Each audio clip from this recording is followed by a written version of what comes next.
Sengat Kak Jibata. Perkenalkan, nama saya Acau. Saya adalah penyuluh pertanian di Balai Penyuluhan Pertanian Kecamatan Sebangki dan peserta pelatihan dasar CPNS Golongan 2 Angkatan 66 Kabupaten Landak tahun 2023.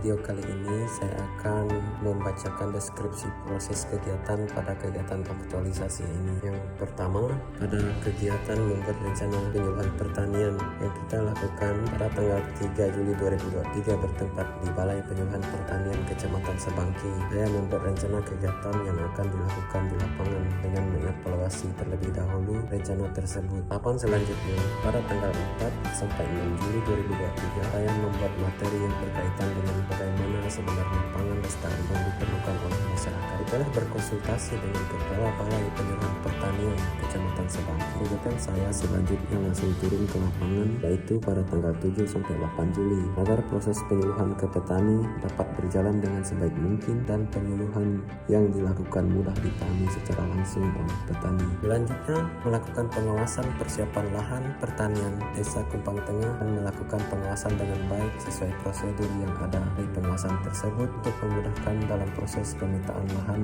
pertanian. Saya mengambil foto dengan smartphone menggunakan open camera agar dapat mengawasi dan tracking semua lahan yang ada di pertanian Desa Kumpang Tengah. Kegiatan kedua yaitu mencari sumber literasi untuk bahan kegiatan yang saya lakukan dari deskripsi proses mengadakan pertemuan di aula kantor Balai Penyuluhan Pertanian BPP Kecamatan Sebangki. Kegiatan tersebut dihadiri oleh semua ketua Poktan dari semua sektor baik yang bergerak di pangan, perikanan maupun tanaman hortikultura. Dari kegiatan tersebut saya menjelaskan tentang penyuluhan pertanian dan apa itu tanaman pangan lestari kepada ketua Poktan, dan setelah mendapatkan izin dari Kepala BPP Kecamatan Sebangki, kegiatan selanjutnya saya membuat daftar hadir. Dalam kegiatan tersebut, peserta membuat daftar hadir semua ketua Poktan dan mengikuti kegiatan. Kegiatan selanjutnya saya turun di lapangan di Desa Adat Kecamatan Sebangki menanyakan apa yang menjadi kendala dalam mereka berbudidaya tanaman di pekarangan dan mencari solusi tentang bagaimana permasalahan yang dihadapi. Dalam kegiatan berkunjung di lapangan ini, kendala yang dihadapi sangatlah banyak, namun tidak menutup kemungkinan jalan keluarnya juga dapat diselesaikan apabila terjadi hubungan yang baik antara petani, penyuluh, dan stakeholder lain yang terlibat dalam pertanian. Pada kegiatan ketiga yaitu membuat media pendukung penyuluhan pertanian.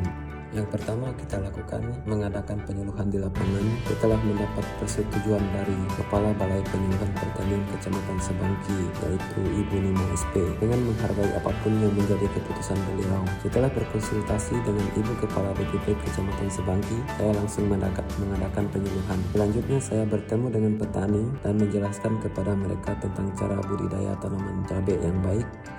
Di sela pembicaraan yang mencakup budidaya, saya juga mendengarkan apa yang menjadi pengalaman mereka selama budidaya. Dari penjelasan para petani tersebut, saya mengambil kesimpulan bahwa pemahaman mereka bertambah seiring berjalannya waktu. Dalam mendengarkan mereka, saya bersikap cermat dan bertanggung jawab agar petani dapat berkontribusi dalam penyediaan pangan sehat. Kemudian kegiatan selanjutnya saya pergi ke Desa Rantau Panjang, Kecamatan Sebangki, Kabupaten Landak untuk mengadakan pemantauan tanaman. Dengan memahami karakteristik lahan, tanaman apa yang bagus dan cocok ditanam di lahan tersebut. Dalam kasus tersebut, saya berusaha meminta bantuan dengan kata-kata yang sopan, memecahkannya dengan bekerja sama dengan pemerintah desa, yaitu Kadus, juga RT setempat, serta Kepala Desa. Kegiatan selanjutnya mengadakan evaluasi bahan penyuluhan dengan berkoordinasi sesama teman penyuluh di Balai Penyuluhan Pertanian Kecamatan Sebangki, Kabupaten Landak. Saya meminta saran teman-teman dengan sopan, kemudian saya menjelaskan dengan kalimat yang mudah dipahami agar dapat diterima dengan mudah.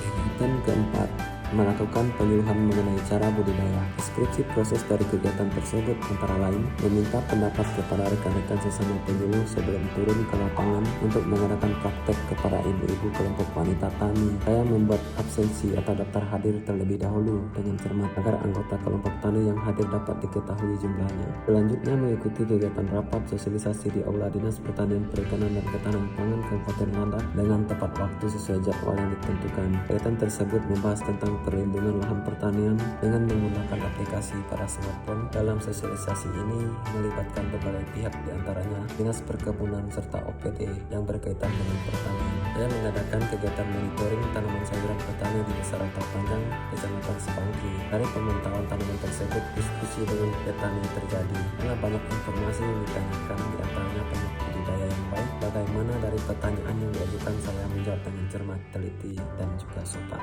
Kegiatan kelima, evaluasi dan menyusun laporan kegiatan aktualisasi. Deskripsi proses dari kegiatan tersebut antara lain menyusun laporan kegiatan dengan sebaik mungkin dan teliti, cermat, juga menyusun dengan kalimat yang mudah dipahami. Hal ini bertujuan agar supaya siapa saja yang membaca informasi dalam laporan aktualisasi ini dapat memahami dengan mudah dan dapat mengaplikasikannya di lapangan. Saat dalam penyusunan laporan aktualisasi ini, saya berpedoman kepada contoh yang dikirim oleh coach yang sebaik mungkin dan tetap menghormati apapun yang diperintahkan oleh coach. Selanjutnya saya berkomitmen agar meningkatkan kualitas kerja dengan melakukan perbaikan tiada henti.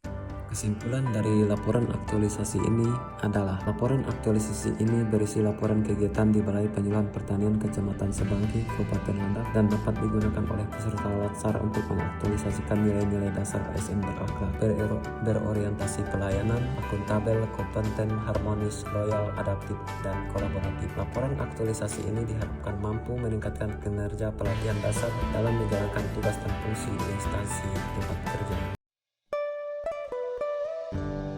Sekian pemaparan materi dari saya. Jika ada kesalahan dalam penyampaian materi saya, mohon maaf. Jika ada jarum